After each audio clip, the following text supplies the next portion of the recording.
if you're having darkness and you're having hard times, or you're having anxiety or you're having depression, the treatments don't work for 50% of the people.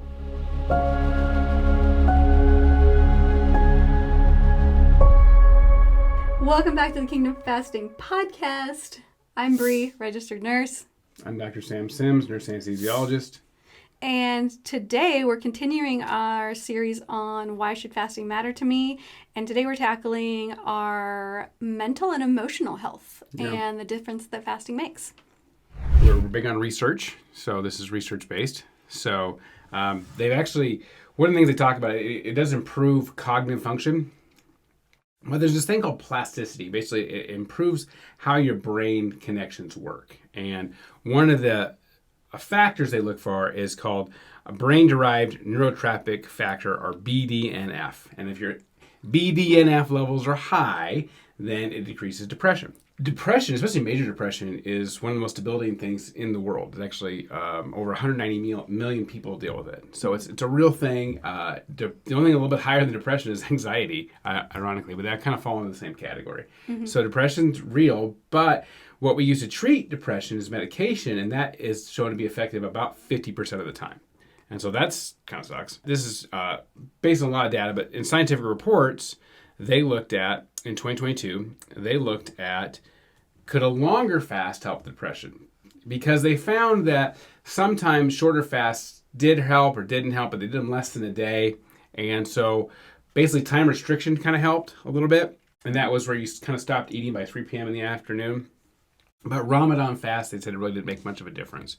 So this looks at major depression and minor depression. And what they found after 72 hours, that those that had major depression had a huge increase in their BDNF, and their depression scores went down. So they had less depression. Mm-hmm. Mild depression, they didn't see that, but you don't really treat mild depression. Mm-hmm. So the ones that were actually being treated actually had an improvement in their cognitive effects, their feelings, their mood. And so it actually has been shown to be effective against depression, which is really really cool. Because, I mean, sometimes you get depressed, and I'll be honest with you, especially after some really long fast, you feel really good when you do a long fast. I mean, really good. And then you get away from it and you're like, well, I'm going to take a break from fasting because I've been doing a long fast. And man, I mean, some of those, it's like a crash, like a mental, I felt so good. And then when you stop fasting for a while, after you've been fasting for and I'm going to talk about sometime about my 40-day fast. I felt amazing after my 40-day fast. And then I was like, well, I don't have to fast anymore.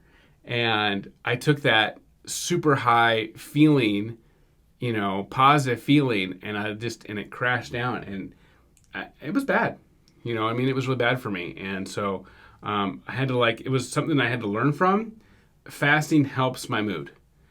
Fasting helps my happiness, and it hurts me not to fast. And it hurts me mentally and emotionally if I don't fast. And I go to a dark place if I haven't fasted. And I realize that after my really long fast, that it can get pretty dark, pretty bad.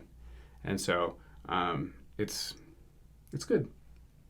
It's really good, and it's healing. One of the things to talk about the 40-day fast was there's 40-day fast in the Bible. Jesus does a 40-day fast, and then Satan comes and tempts him. And one of the things Satan tempts him with is he tempts him to kill himself, throw yourself off the building. He tempts him to kill himself. It's like an actual temptation. The pain will be gone. Just kill yourself. Prove yourself that you're God. So he tempts him to do that. And you understand these temptations of Christ were actual temptations. You can't just a lot of people just blow them off. And it makes me think about Job when God was like, okay, you can't kill him, but you can attack him. And it's the same thing with Satan.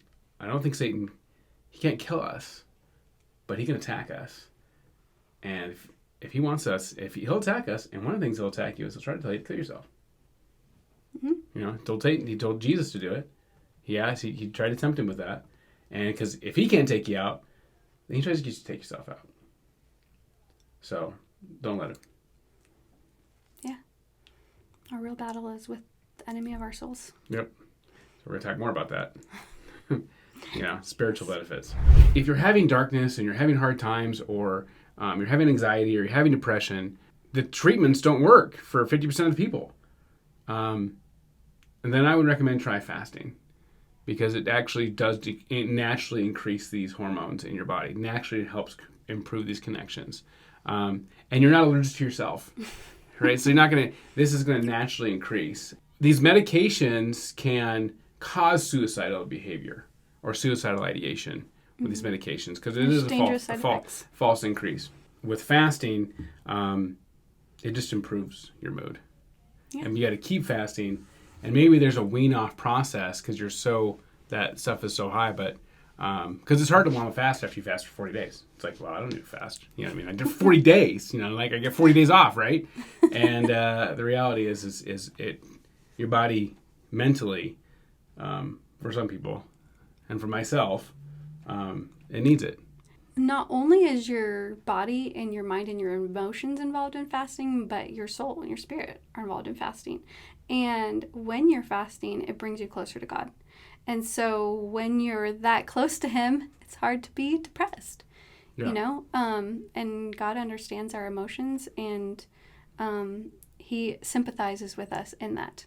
And being fasted and being closer to Him, how could you not feel better? Because you're closer to your Creator and the one who loves you perfectly.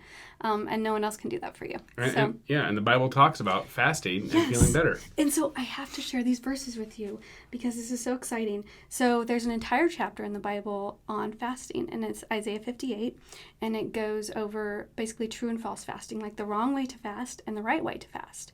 And because fasting involves your heart, and so he's basically talking about the wrong attitude when you're fasting and the right attitude.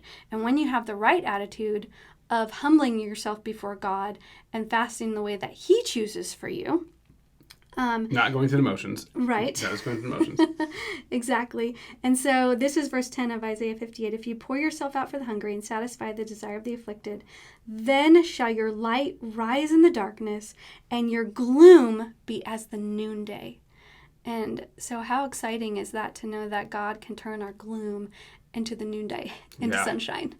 Your darkest moment can actually is the bright. It will be bright. Yeah, God does that for us because He knows us intimately, and so He wants us to draw to Him and know Him intimately, so that we can be changed. Because fasting changes the way that we see, changes our outlook on the world, and it shifts our worldview. To be closer to His heart, and then it's easier to love Him, to love ourselves, and to love others, and so. Brings us out of that. Another chapter that I want to talk about in the Bible is Psalms chapter 30, and it's basically taught of joy comes in the morning, and I love that. And sometimes on our darkest days we need to know that even though this moment is hard, joy is coming in the morning, and we can have faith in that because He is good. We can have faith in His goodness for us. Even though we're going through difficult times, He holds our hands through those, so that we can know that He is always there, even in our suffering. Right. I love this verse so much. It says, "You have turned me from my mourning into dancing, and you have loosed my sackcloth and clothed me with gladness." And being clothed in sackcloth and ashes and humbling ourselves before God, a lot of times in the Bible, is tied to fasting. And so those moments of distress and being distraught and crying out to God in our need, with fasting and prayer and sackcloth and ashes and all of those things, he honors that. He says, I hear you, I see you, and I will clothe you with gladness. Joy always comes in the morning when you're with God and when you're leaning on Him and trusting in Him.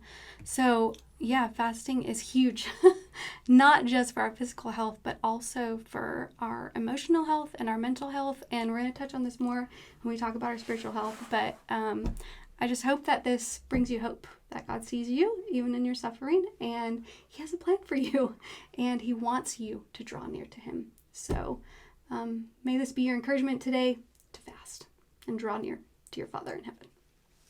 Thank you for listening. I hope you'll share this encouragement with someone else who needs it. See you next time.